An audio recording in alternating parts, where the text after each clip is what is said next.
back to the channel again. Gonna actually do a video this time. Shorts are fun, but shorts are instant gratification. You can't really get too much of a point across. So we're gonna do another shotguns suck for home defense. Or do they? You watch as many YouTubers as I do. The YouTubers that have been in the military or they're combat vets, great. Again, no making fun, hats off to you. A lot of people on YouTube that make videos about what's best to use for home defense, they say it's the FUDs, the boomers or something like that just still think the good old shotgun's gonna be the best thing for you. But that's old school. It doesn't work for the reasons I'm gonna get into in a minute. So I wanna show you a few things. People just really prefer the tactical theatrics approach to any kind of self-defense. So therefore, people love making videos that say shotguns suck because you need this M4 with this, collapsible stock, folding stock, lights all over the place, pair of handcuffs hanging off of it, flamethrower attached to it, and you need to have a light on top of your head, and you need to be in full camo and walk around the house, doing some kind of crazy weird stuff, okay? Again, I like to make videos, even though I was in the military, about typical people and typical scenarios you're gonna find. So the first thing people say about why shotguns suck is because lack of capacity. Okay, so with a little innovation, just a little, check this out. Oh my God, someone's breaking into my house.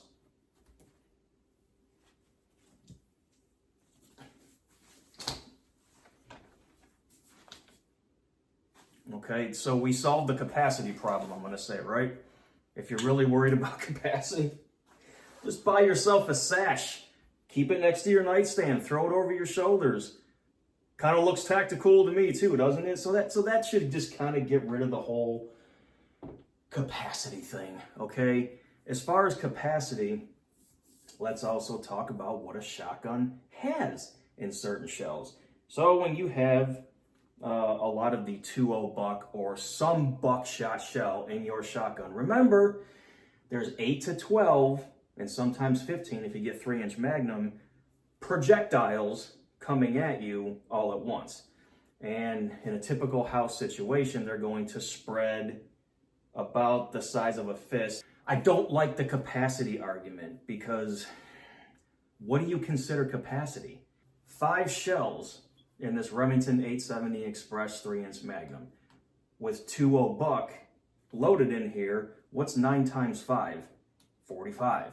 So I can boom, click, click, boom, click, click, boom, click, click, boom, click, click, boom 5 times, and I just fired 45 rounds. So capacity in a magazine or capacity of projectiles coming at you. Again, I want to go ahead and discredit the whole shotguns suck because of lack of capacity. Capacity and buckshot shells, 9 times 5, 45 coming at you in about 5 seconds. I don't think that serves as lack of capacity. The second people say, the length of a shotgun. Pay close attention to this because first, I'm going to show you something I've learned. Finger off the trigger, no magazine. Always, even though I'm safe, I still like to keep them unloaded. I've learned shooting that when I do low ready and weaver, and then my target pops up, I raise and pull the trigger, I miss a lot, okay, when you see me do my combat assault courses. So low ready, weaver position, every time I do my combat assault course, I jump up at the target. Usually the first one shoots above it, then I aim, and then the second one hits the target. Not good, right? I'm missing a target. I'm not getting shots on target. I have learned what works better for me. I'm behind my cover, which was those barrels. And the perpetrator was, if you just see the video, a little bit over there. So the first thing I did was I realized, obviously you have to look where you're shooting.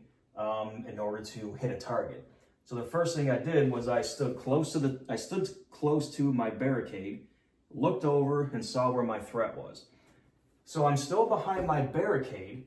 I kept my handgun at about the height of the, let's say, the aggressor or perpetrator, finger on the trigger, so that as soon as I went around the corner, I was already at that level and I would fire a shot and then go back, okay?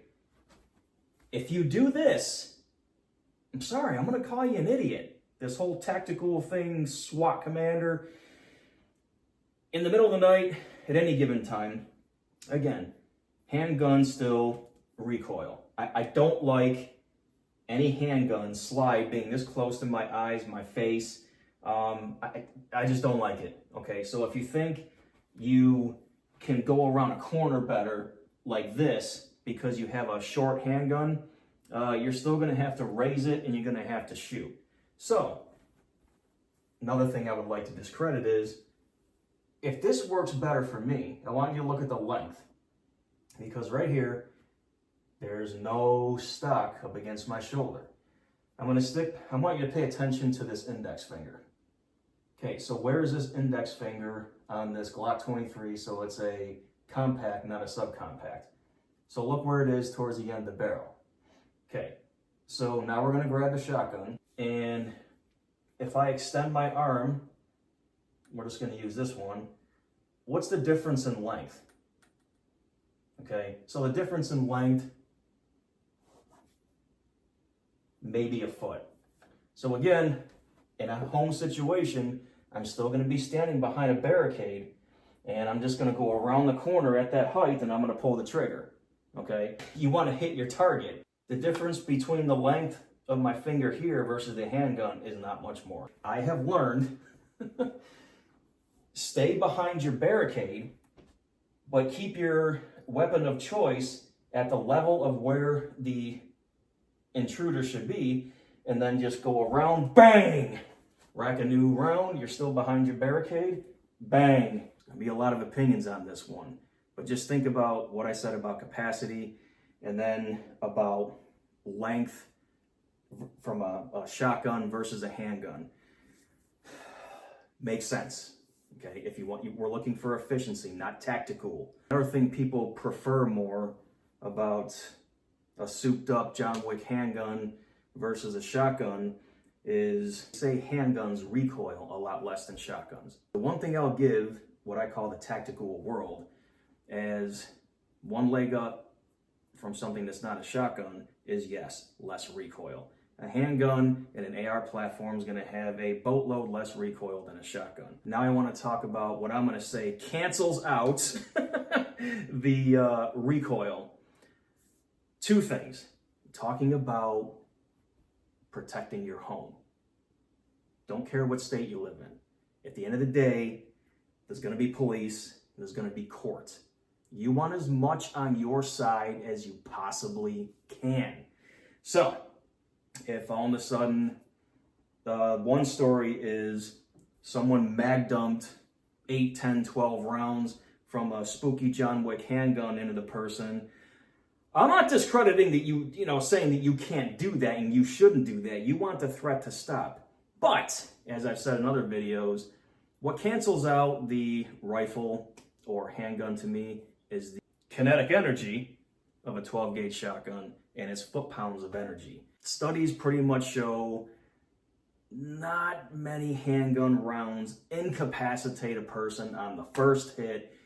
The chances of a 12-gauge shotgun with the foot-pounds of energy and kinetic energy hitting a threat, I can pretty much say it's probably a 90% guarantee that fight is over right then and there. Even if it's a blast to the shoulder, especially with buckshot, it's probably going to blow it right off and you're going to bleed out.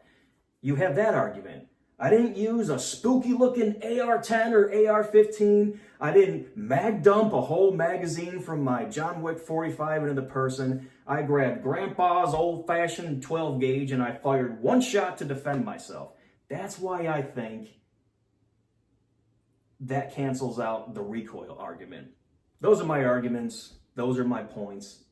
Let me know what you think, because I do love these. Even though I get trolled sometimes, for the most part, people are nice and friendly to other gun tubers channels, but there are trolls out there.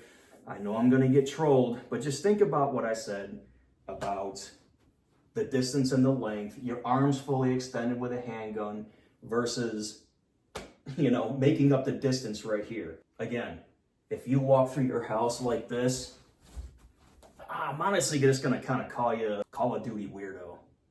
But that's me. Again, thanks for stopping by. Let me know your thoughts. And Semper Fi. Yeah.